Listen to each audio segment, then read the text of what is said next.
शतक ग्रंथ की गाथाएं समापन की ओर हैं। जैसे यह चातुर्मास समापन की ओर है, वैसे ही यह ग्रंथ भी समापन की ओर है। गाथा नंबर 97 पढ़ते हैं। पच्चखमणंत गुणा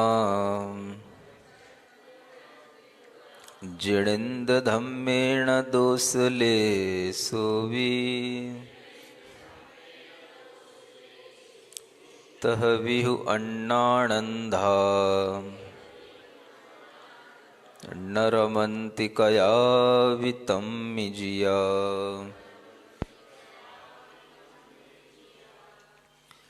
आचार्य कहते हैं पच्चखम अनंत गुणा, प्रत्यक्ष रूप से भी देखें तो जिनेन्द्र धम्मे अनंत गुणा, यानी जिनेन्द्र भगवान के बताए हुए धर्म में अनंतों गुण दिखाई देते हैं। न दोष लेसो भी, और कुछ भी लेस मात्र भी इसमें दोष दिखाई नहीं देता है।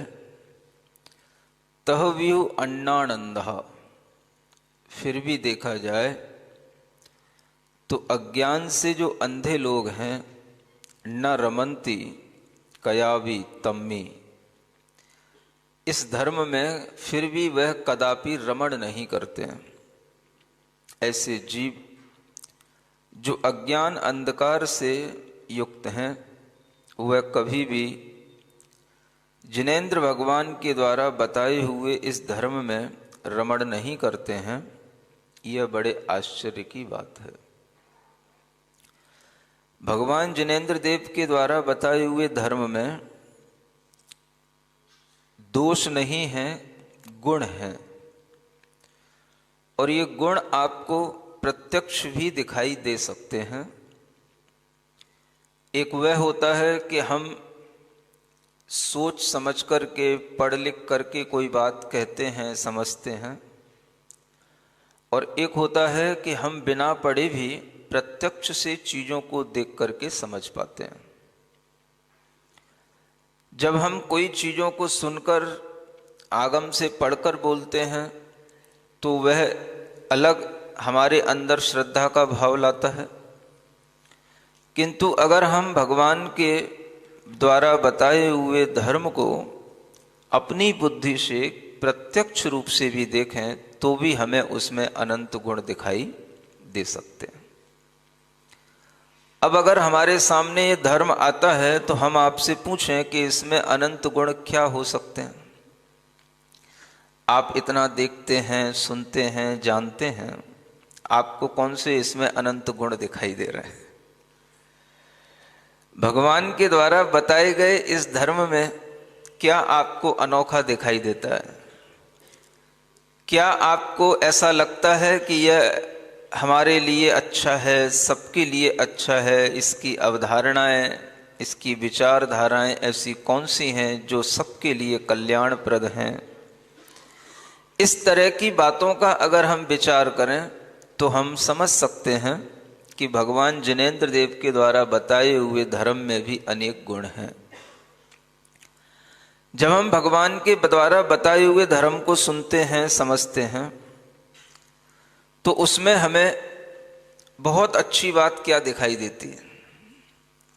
मैं आपसे आज पूछ रहा हूं, आपको बहुत अच्छी बात क्या दिखाई देती है? बताइए। केवल बिना सोचे समझे आपको बोलना है जो आपको अच्छी बात लगती है। अगर आपको कोई अच्छी बात लगती है तो क्या हो सकती, बताओ? कोई कह रहा है आप ही अच्छे हो इसलिए अच्छी बात अच्छी लगती है। अगर हम अच्छे हैं तो इसका मतलब यह है कि अच्छापन हम में नहीं होता है, अच्छापन भगवान के द्वारा बताए गए उस निर्ग्रंथ रूप में होता है जो उन्होंने बताया। आदमी तो क्या अच्छा होगा, लेकिन जब वही व्यक्ति उस निर्ग्रंथ रूप को धारण कर लेता है और भगवान के बताए हुए उस मार्ग पर चलने लग जाता है तो वो अच्छा बनने लग जाता है। जब एक निर्ग्रंथ रूप प्राप्त करके एक सामान्य व्यक्ति भी अच्छा बन सकता है, अच्छा दिख सकता है, अच्छा भाव कर सकता है, तो ये अच्छाई और बढ़ते बढ़ते कहाँ तक जा सकती है। अगर कोई चीज है तो बढ़ भी सकती है। अच्छाई बढ़ती है तो कहाँ तक ले जाती है? मोक्ष तक ले जाती है। आपको इस निर्ग्रंथ रूप को देख करके क्या अच्छा लगता है? निर्ग्रंथ रूप में आपको कौन से गुण दिखाई देते हैं? चलो हम आज आपसे यही पूछते हैं। अपरिग्रह की भावना दिखाई देती है, कोई कह रहा है भगवान दिखाई देते हैं, सभी के लिए करुणा दिखाई देती है। निर्ग्रंथ रूप को देखकर आपको क्षमा भाव दिखाई देता है, निर्विकार भाव दिखाई देता है, रत्नत्रय भी दिखाई दे जाता है। अच्छा, बहुत पढ़ी लिखी हो गई। इस निर्ग्रंथ रूप को देख करके आपको रत्नत्रय भी दिखाई देता है। कैसे दिखाई देता है? आपके अंदर अगर ये भाव आता है कि ये निर्ग्रंथ रूप हमें तीर्थंकरों ने बताया, जिनेंद्र भगवान ने बताया, और इस धर्म को जो लोग पालन कर रहे हैं वह अनेक अनेक रूपों में हमें अनेक अनेक गुणों को दिखा रहे हैं, तो आप समझो कि भगवान ने यह निर्ग्रंथ रूप बता करके भी इस जगत पर बहुत बड़ा उपकार किया। और यह निर्ग्रंथ रूप भी गुणवान लोगों के द्वारा ही धारण किया जाता है और ये व्यक्ति को गुणवान ही बनाता है। कैसा ये निर्ग्रंथ रूप होता है? जब तक व्यक्ति निर्ग्रंथ रूप को धारण नहीं करता तब तक वह एक सामान्य व्यक्ति की तरह रहता है। और ऐसे समझो कि जैसे कोई धूली में पड़ा हुआ कोई जैसे रत्न भी हो और उसके ऊपर कीचड़ लग रही हो, जैसे उसकी कोई महत्ता नहीं रहती। और उसी रत्न को अगर थोड़ा सा धूली हटा दिया जाए, कीचड़ हटा दिया जाए और उसके ऊपर जो अनेक किट्टियां लगी हुई है वो हटा दिया जाए, तो वो रत्न कैसे चमकने लग जाता है। अगर आप आचार्य महाराज के जीवन को देखो, विद्याधर की अवस्था में उन्होंने जब अपना गृह त्याग किया और वह देशभूषण महाराज के पास पहले पहुंच गए और वहां पहुंचकर के भी कुछ समय उनके पास में रहे, उनके साथ में विहार भी करते रहे। और जब वे उनके साथ में विहार करते थे तो आप जो अनासक्त महायोगी ग्रंथ है उसमें आपको एक फोटो भी मिलेगी, उसमें वो विद्याधर संघ के समक्ष खड़े हुए हैं कोने में, एक छोटा सा लड़का जैसा, जैसे अपनी फोटो खिंचाने के लिए है ना कह दिया गया बेटा तुम भी खड़े हो जाओ, तो वो भी खड़े हो गए। अब उस समय पर उस विद्याधर को देखो जो उन आचार्य देशभूषण महाराज के संग में हैं, अनेक मुनि महाराज हैं, बीच में आचार्य महाराज खड़े हैं और वह फोटो आपको अनासक्त महायोगी में देखने को मिल जाएगी। फिर उसके बाद में वह उनके समक्ष और अनेक श्रावक श्राविकाएं भी बैठी हैं, क्षुल्लक ऐलक भी बैठे हैं, आर्यकाएं भी बैठी हैं और वहीं पर एक विद्याधर भी खड़े हुए हैं कोने में, है ना। ये चित्र मिलेगा आपको जो बड़ा ग्रंथ है अनासक्त महायोगी उसमें, जिसमें संस्कृत प्राकृत सब लिखी हुई है उसमें। और अगर आपको छोटी सी हल्की सी किताब चाहिए जिसमें केवल हिंदी लिखी हुई है तो उसमें शायद ये चित्र न हो। तो आप ये देख सकते हो कि एक व्यक्ति एक छोटा सा बच्चे के रूप में वहां खड़ा है और उसको आप देख करके क्या कल्पना कर पाओगे? उस फोटो में देख करके आपको कभी नहीं लगेगा कि ये एक छोटा सा बालक आगे चल करके इतना बड़ा महान व्यक्तित्व का धारी एक महान आचार्य बन सकता है। उस फोटो को देख करके आपको क्या लगेगा? लेकिन जब उन्होंने अपने जीवन में संकल्प के साथ में अपनी यात्रा आगे बढ़ाई तो उन्होंने जहां जैसा मिला वैसा किया। बताते हैं कि उस संग में रहते हुए उन्होंने कभी कभी डोली तक भी उठाई। वह महाराज डोली में भी चला करते थे, उन्होंने डोली तक भी उठाई और वह संग का सारा काम किया करते थे। चाहे कमंडलू में पानी भरने का काम हो, चाहे चौके का काम हो, जो भी समय पर आवश्यक पड़ता है तो वह सारा काम किया करते थे। और इस तरह से वह विहार कराते कराते उत्तर भारत से उल्टे दक्षिण भारत तक पहुंच गए थे। स्तव निधि एक जगह, वहां तक पहुंच गए थे। और वहां पर जब संघ पहुंच गया तो लोगों को पता पड़ गया, सदलगा पास में था, माता पिता को पता पड़ गया, विद्याधर अब तो पास में आ गया है, क्या करें, चलो मिलने चलते हैं। तो मल्लप्पा तो मल्लप्पा ही हैं, कहीं नहीं जाना, कुछ नहीं करना, अपने आप आ जाएगा जब दिमाग ठंडा हो जाएगा तो। इस विचार से कई दिनों तक तो वो गए नहीं, लेकिन घर के लोग तो घर के ही लोग होते हैं और माँ तो माँ ही होती है। अब इतनी पास में आ गया है, चलो तो कब से देखा नहीं है, देखने चलते हैं, मिलने चलते हैं। और कह करके उन्होंने आखिर मल्लप्पा को मना लिया और वह एक दिन वहां पहुंच गए। उससे पहले भी अनेक लोग, आस पड़ोस के लोग मिलने आते रहे और जब उन्होंने मिल लिया तो कहा कि अब चलो घर पर। तो उनके लिए बार बार मल्लप्पा कहने लगे, अब घर पे चलो, घर पे चलो, यहां पर रह करके क्या करोगे, घर पर बहुत अच्छे से सब कुछ हो जाएगा। और जब उन्होंने देखा कि अब अपन सदलगा के पास में आ गए हैं तो अपनी परेशानियां अब बढ़ गई हैं। आए दिन कोई ना कोई इस तरह की बातें करते रहते हैं, आते रहते हैं लोग, और वह सब अपना जो है एक डिस्टरबेंस बढ़ गया है। तो उन्होंने फिर आचार्य महाराज से निवेदन किया, महाराज हमें कहीं यहां से वहीं भेज दो जहां से आप हमें लेकर के आए। हम वहां पहुंचे थे उल्टा, दक्षिण से उत्तर पहुंचे, आप फिर हमें उत्तर से दक्षिण ले आए। और यहां पर आकर के अब ये लोग परेशान करते हैं, आए दिन कुछ ना कुछ मिलने वाले आते हैं, परिचित लोग आते हैं, तो महाराज अध्ययन हो नहीं पाता है और आपकी कुछ कृपा हो जाए तो कुछ दिशा निर्देश हो जाए तो कुछ अच्छे से जीवन में सीख पाए, पढ़ पाए, आगे बढ़ पाए। तो महाराज ने कहा, बेटा उत्तरी भारत में चले जाओ, उधर राजस्थान में ही चले जाओ जहां तुम पहले पहुंचे थे, और वहां पर एक आचार्य शिव सागर महाराज हैं, उनके पास चले जाना और वो उनके पास पहुंच करके तुम्हें सब कुछ मिल जाएगा।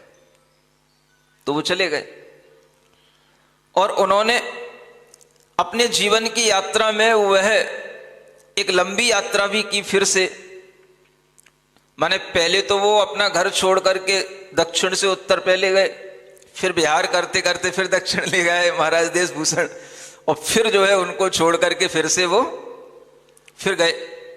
और फिर जाने के बाद में जो उन्होंने वहां पर पहुंचे हैं, उस समय पर अब उनके लिए जो भी उस समय पर एक तरह से 7 प्रतिमा के उनके व्रत हो गए थे और उसी स्तव निधि पर उन्हें 7 प्रतिमा के व्रत मिल गए थे।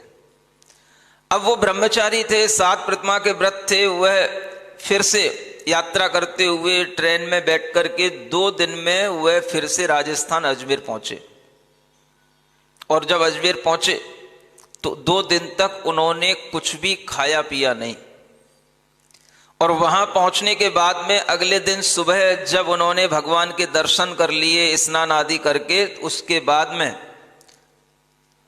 बताते हैं कि खाना पीना तो बाद में, पहले तो भगवान के दर्शन करके पानी पी करके 2 दिन के जगे हुए थे, सो पहले तो उन्होंने नींद ली, सो गए।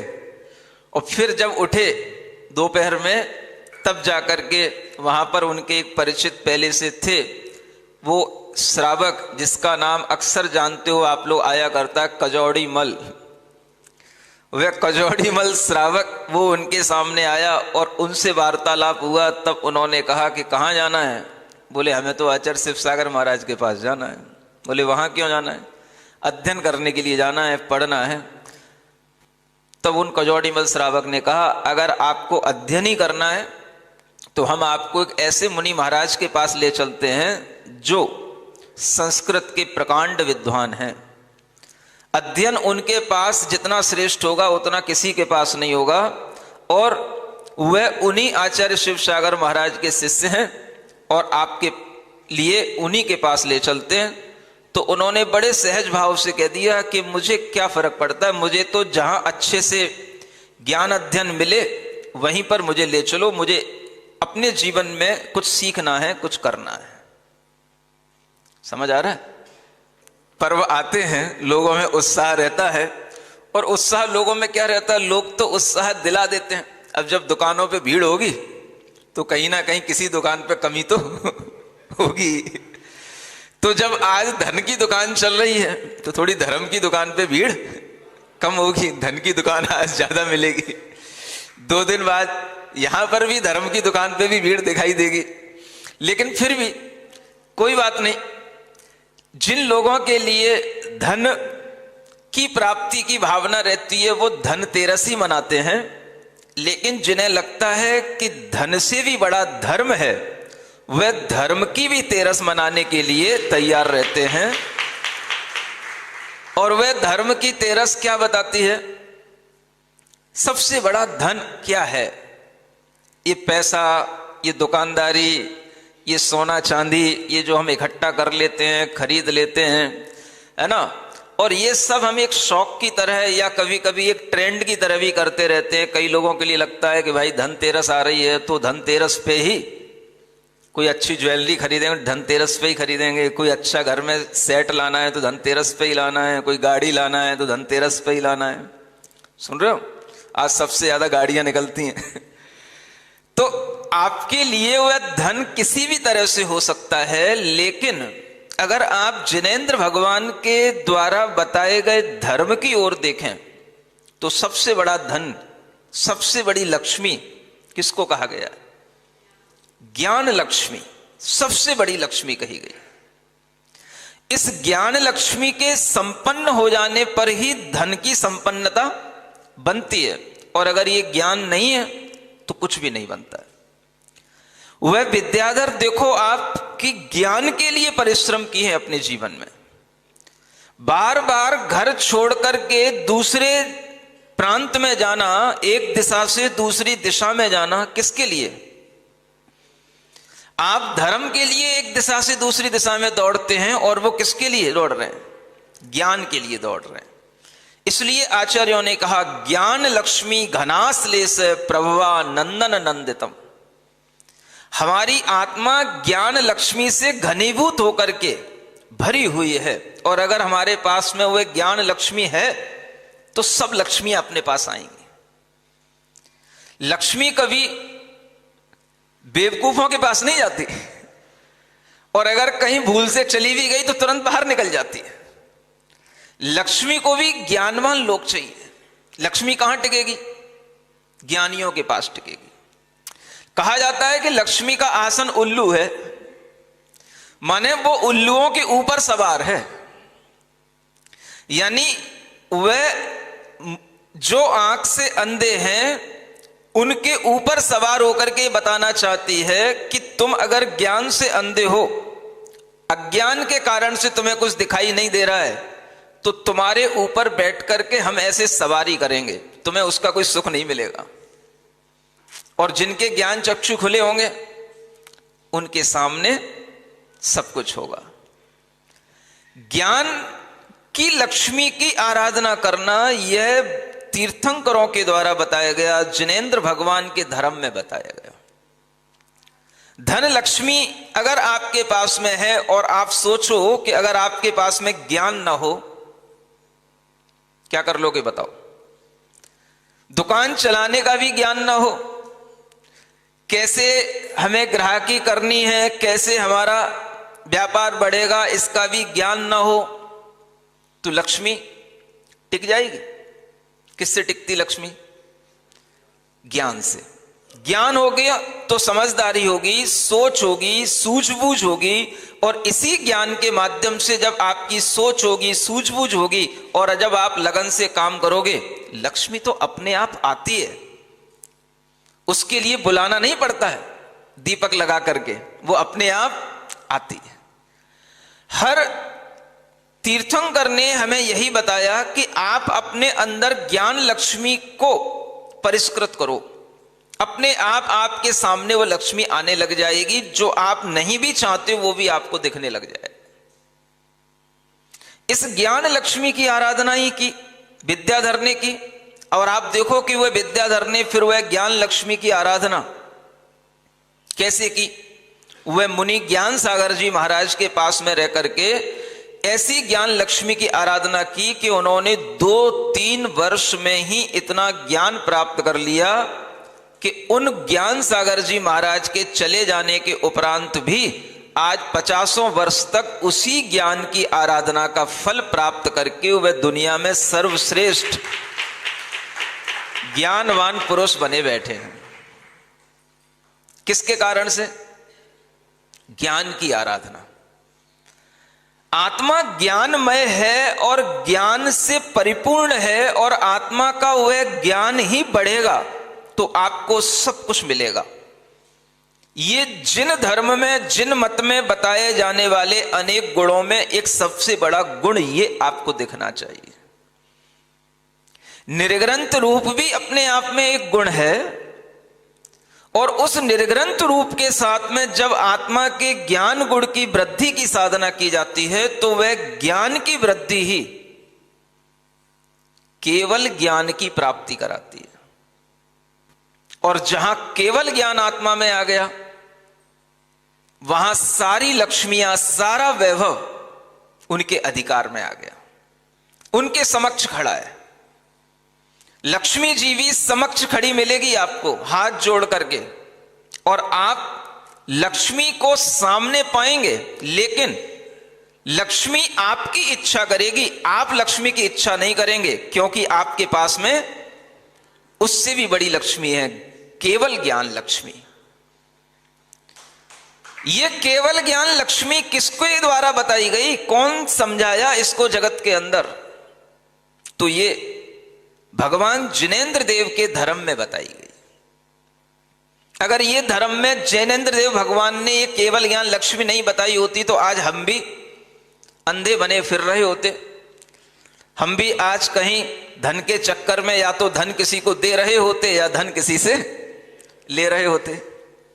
लोग आज खुश रहते हैं, धन देकर के भी खुश रहते हैं, क्योंकि जो लोग खरीदते हैं माल, कुछ ना कुछ सामान खरीदते हैं, वो धन त्यागते हैं, देते हैं। और दुकानदार इसलिए खुश होते हैं कि आज के दिन दुकानें खूब चलती हैं। लोगों के दिमाग में पड़ा है कि आज हम जो खरीदेंगे वो हमारे लिए अक्षय हो जाएगा। अब सोचो कौन सी वस्तु अक्षय हो जाएगी आपके घर की? कौन सा सोना, कौन सी गाड़ी, कौन से जेवर आपके अक्षय हो जाएंगे? तो ये जिनेंद्र भगवान के द्वारा बताए हुए गुणों में ये सबसे बड़ा गुण आपके दिमाग में होना चाहिए कि भगवान ने अक्षय धन को नहीं कहा, ज्ञान को कहा। आपका ज्ञान अक्षय हो सकता है, आपका सुख अक्षय हो सकता है, और वह ज्ञान के अक्षय होने पर सुख भी अपने आप अक्षय हो जाता है। अक्षय ज्ञान की प्राप्ति ही केवल ज्ञान कहलाता है, और केवल ज्ञान की प्राप्ति को ही अक्षय ज्ञान की प्राप्ति कहते हैं। अक्षय ज्ञान माने जिस ज्ञान का फिर कभी विनाश न हो, ऐसा केवल ज्ञान अगर आपकी आत्मा में आ गया तो फिर आपके लिए अक्षय सुख की प्राप्ति भी हमेशा के लिए हो गई, क्योंकि ज्ञान का और सुख का गठबंधन है। किसका? ज्ञान है तो सुख है, अज्ञान है तो दुख है। और इसीलिए अज्ञान के कारण से दुनिया में हर आदमी कितना ही धनवान क्यों ना बन जाए, दुख उठाता है। अपनी दुकान की ग्राहकी से किसी को संतोष नहीं होता। जब वो देखता है कि बगल वाले ने तो हमारी दुकान से भी आगे अपनी दुकान निकाल ली, तो वो सोचता है कि मैं इसके भी और एक कदम आगे अपनी दुकान निकालूं। तो दुकान निकालने में तो टेंशन एक दूसरे के लिए देते हैं, लेकिन अगर ग्राहकी होने के बावजूद भी, धन आने के बावजूद भी अगर ज्ञान नहीं है तो क्या होगा? उससे दुख ही बढ़ेगा। अपनी दुकान में कितना भी धन आ जाए, लेकिन दूसरे की दुकान का ऐश्वर्य देख करके आपको दुख बढ़ने लग जाएगा, और वह दुख आपके अज्ञान के कारण से होगा। तो आचार्य कहते हैं सबसे बड़ा सुख मिलता है ज्ञान लक्ष्मी की आराधना करने से। ये जिन धर्म की सबसे बड़ी विशेषता है कि अपने ज्ञान को प्रकट करो, अपने ज्ञान को बढ़ाओ। आत्मा का ज्ञान आत्मा से भिन्न नहीं है, ये केवल जिनेंद्र भगवान ने बताया।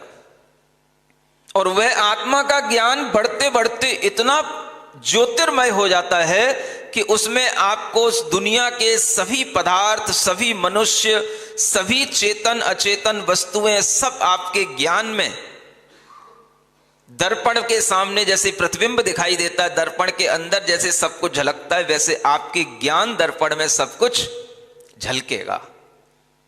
इसके लिए पुरुषार्थ करो, और इसी के लिए यह उत्सव आते हैं, इसी के लिए यह सारे के सारे प्रयोजन होते हैं। लेकिन हम अपने धन की चाह में मूल प्रयोजन को भूल करके अन्य प्रयोजनों में लग जाते हैं। भगवान ने भी अगर धर्म की आराधना करते हुए अगर अपने अंदर केवल ज्ञान की ज्योति प्रकट कर ली, तो जब भगवान को केवल ज्ञान हो गया तो केवल ज्ञान उत्पन्न होने के बाद में सारा वैभव समौ शरण के माध्यम से उनके समक्ष खड़ा हो गया।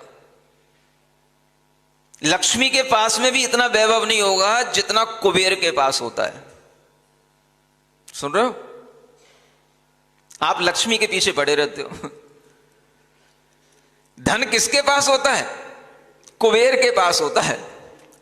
और कुबेर वह उत्तर दिशा का लोकपाल है जिसके पास में सबसे ज्यादा रत्न होते हैं, सबसे ज्यादा धन होता है।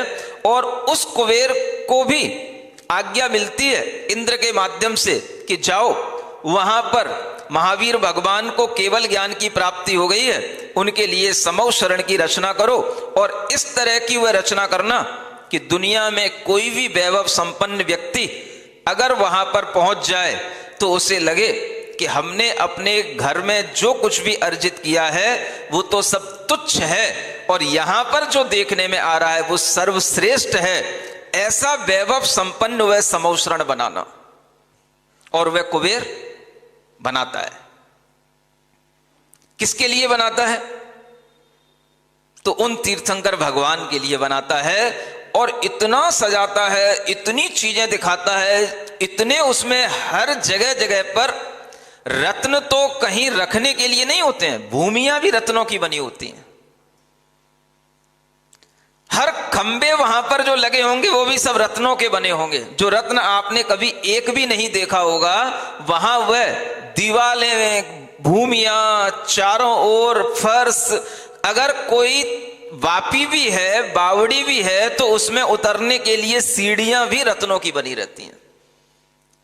बहुमूल्य वस्तु का सबसे ज्यादा श्रृंगार अगर होता है तो वह भगवान के समौ शरण में होता है। और जिसने भगवान का समौ शरण एक बार देख लिया, फिर उसे दुनिया की हर संपदा तुच्छ लगने लग जाती है। और उससे सबसे बड़ा आश्चर्य तो यह होता है कि जिनका ये समौ शरण है, जिनके सामने ये कुबेर का खजाना है, वो आंख नीची किए हुए बैठे हैं, नासा दृष्टि किए हुए बैठे हैं। ये गुण अगर देखने को मिलेगा तो जिनेंद्र भगवान के बताए हुए धर्म में ही देखने को मिलेगा। त्याग करके भी त्याग का अभिमान नहीं करना, और त्याग के फल से ज्ञान लक्ष्मी की आराधना करते करते केवल ज्ञान की प्राप्ति कर लेना, ये जिनेंद्र भगवान के धर्म का ही गुण है। आपको तो केवल बाहर का ही रूप इतना अच्छा लगता है। जब बाहर का निर्ग्रंथ रूप अच्छा लगता है तो भीतर की निर्ग्रंथता का रूप तो कितना अच्छा होगा। वो किसको देखने में आएगा? वो किसी को देखने में नहीं आएगा। और वह भीतर की निर्ग्रंथता का रूप अगर निखरता रहता है तो वही रूप निखरते निखरते केवल ज्ञान की ज्योति से जगमगाने लग जाता है। ये सारे सूर्य चंद्रमा उस केवल ज्ञान की ज्योति में ऐसे ही दीपक की तरह टिमटिमाते हैं जैसे आपके घरों में दीपक टिमटिमा रहे हैं। जब भी आपको दीपक की ज्योति देखने को मिले, अपने घरों में दीपक लगे हुए दिखाई दें। आजकल तो दीपक भी लोग कहां लगाते हैं, इतना घी भी कहां है लोगों के पास में, इतना तेल भी कहां है, दूसरों को बस तेल लगाते रहते हैं। खाने को भी घी नहीं होता है, बुद्धि कुछ है नहीं है, बस प्लास्टिक की झल्लरों से काम चलाते रहते हैं और बस उसी से समझ लेते हैं कि उजाला हो रहा है, उजाला हो रहा है। लेकिन सबसे बड़ा उजाला किसका कहा गया है? ज्ञान का प्रकाश, ज्ञान का उजाला। उस ज्ञान के उजाले से बढ़कर के कोई भी उजाला नहीं होता।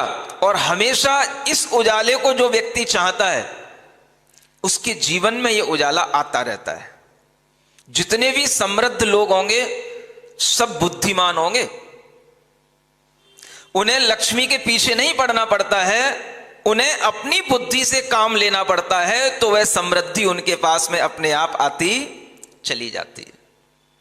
किसी भी लक्ष्मी संपन्न व्यक्ति से पूछ लेना कैसे वो काम करते हैं, तो ज्ञान से काम करते हैं, सोच से काम करते हैं, सूझबूझ से काम करते हैं, हमेशा जागृत रह करके काम करते हैं। और वह वही काम करते हैं जो भगवान जिनेंद्र देव के द्वारा बताए गए काम हैं। हर व्यक्ति से आप पूछ लेना, अगर व्यक्ति समृद्ध हो रहा है तो वह जानता है जितना हम दूसरे के भलाई के लिए काम करेंगे, जितना हम दूसरों को देंगे, जितना हम दूसरों के लिए अच्छा सोच करके काम करेंगे, हमारी समृद्धि उतनी ही अधिक बढ़ेगी। समृद्धि धन से नहीं बढ़ती है, समृद्धि ज्ञान से बढ़ती है, विवेक से बढ़ती है, अच्छी समझ से बढ़ती है। और यह समृद्धि अगर अच्छी आपके पास में है तो आपके पास हमेशा दिवाली है। एक दिन की क्या दिवाली मनाना, हम लोग तो उस इंतजार में बैठे हैं कि बस एक दिन वो आए कि जिस दिन बस एक भीतर से बस वो ज्योति जल जाए और उस ज्योति जलने के बाद में फिर कभी कोई अंधकार सामने टिके ही नहीं और हमेशा दीपावली अनंत काल के लिए मनती रहे। ऐसी ज्योति के इंतजार में यह निर्ग्रंथ रूप धारण किया जाता है और इसकी साधना इस निर्ग्रंथ रूप से की जाती है। यह गुण जिनेंद्र भगवान के द्वारा बताए गए धर्म में, उनकी वाणी में ही है।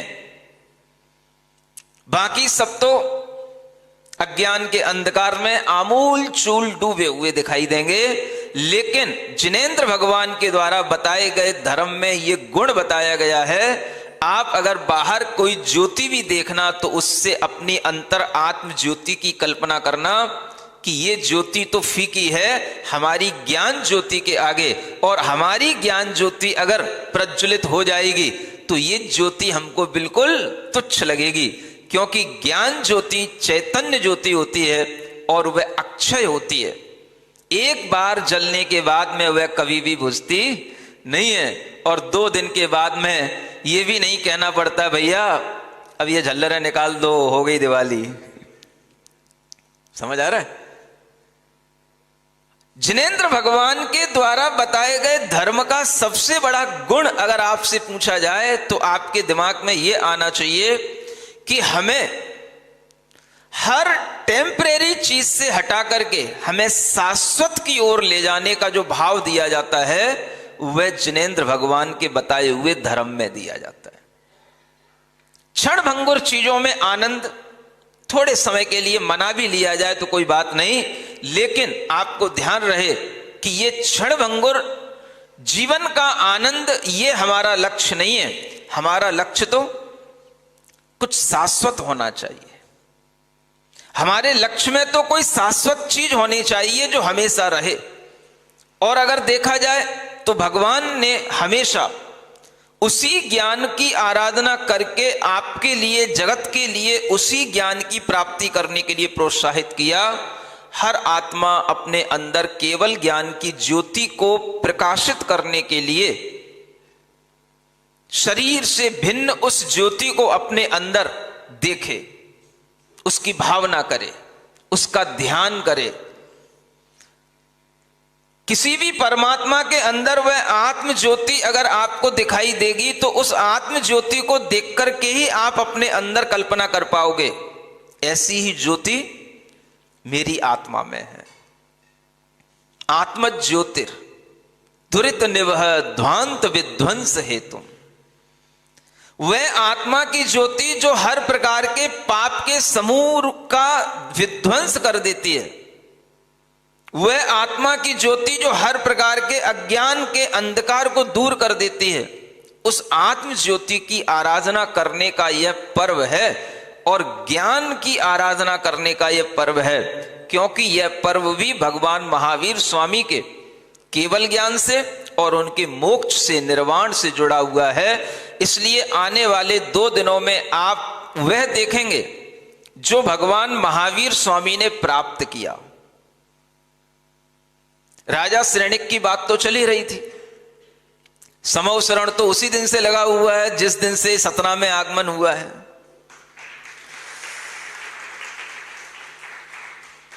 राजा श्रेणिक समवसरण में रोजाना आता ही है, आप भले ही कभी कभी आओ, ये बात अलग है। कभी कभार अगर राजा श्रेणिक का नाम सभा में नहीं भी आता है तो ये समझ लेना चाहिए कि सभा में राजा श्रेणिक सुनते सुनते मुग्ध हो गया। अभी भगवान ने राजा श्रेणिक के बारे में अलग से कुछ नहीं कहा, लेकिन 1-2 दिन में वो श्रेणिक फिर से कहीं ना कहीं चर्चा में आ ही जाता है। क्योंकि भगवान का समवसरण है तो श्रावक भी है, और श्रावक में श्रेष्ठ श्रावक अभी श्रेणिक का ही नाम है। गणधर परमेष्ठी का तो ओहदा अलग ही है, लेकिन श्रावकों में लोग सोच रहे हैं कि महाराज वो कहानी कहां चली गई। अब वो कहानी में इतनी कहानियां बन गई कि लोगों को यही पता नहीं है कि वो कहानी कहां चली गई। अरे भाई, वो कहानी कहीं नहीं चली गई, कहानी वहीं पे है। राजा श्रेणिक फिर से वह मुनि महाराज की जब परीक्षा ले रहे थे तो उन्होंने 3 मुनि महाराज का पड़गान करने के लिए तैयारी की थी और तीनों मुनि महाराज लौट गए थे। फिर एक एक के पास जाकर के उन्होंने पूछा, महाराज क्यों लौट गए, महाराज क्यों लौट गए, महाराज क्यों लौट गए। तो एक ने कहा कि हमारे पास में 3 में से केवल 2 ही गुप्तियां थी, तुम्हारी रानी ने इशारा किया महाराज 3 गुप्ती वाले मुनि महाराज को पड़गाना है आज हमें। समझ आ रहा है? दूसरे के पास भी 1 नहीं थी, 2 थी, और तीसरे के पास भी 1 नहीं थी, 2-2 गुप्तियां थी। तो एक मुनि महाराज के पास में, जिनके पास में काय गुप्ती नहीं थी, उनके पास में वह पूछते, महाराज आपके पास कैसे काय गुप्ती नहीं थी, आप ये बताइए। तो वो मुनि महाराज अपनी कहानी बताने लग गए कि मेरे पास काय गुप्ती कैसे नहीं थी। तो वो काय गुप्ती की कहानी चल रही थी, वो आप भूल गए। राजा श्रेणिक खड़े हैं उन मुनि महाराज के पास जिनका नाम है मणिमाली मुनि महाराज। क्या नाम है? हाँ, नाम बताने से भी याद रह जाए। और उनके पास में खड़े होकर के वह मणिमाली मुनि महाराज से अपनी कहानी सुन रहे थे कि कैसे मैं शमशान में तपस्या कर रहा था, मेरा सिर जला दिया था, फिर मेरे लिए जो है वो जिनेंद्र भक्त जो सेठ था वो मुझे उपचार कराने के लिए लाक्षा तेल लेने गया था, कैसे उसने 3 घड़े फोड़ दिए थे, फिर वह चौथे उपकरण में वह तेल लेकर के आया, उससे उपचार किया और उस जिनेंद्र भक्त सेठ ने, जिनदत्त सेठ ने मेरा उपचार करके मुझे बिल्कुल स्वस्थ बना दिया। ये जिनेंद्र भगवान की बताई हुई जो धर्म देशना है उसका अगर आप अनुभव करेंगे, उसका अनुपान करेंगे तो आपके लिए ये बात हमेशा समझ में आएगी। इसलिए धन लक्ष्मी से भी श्रेष्ठ है, बोलो, ज्ञान लक्ष्मी।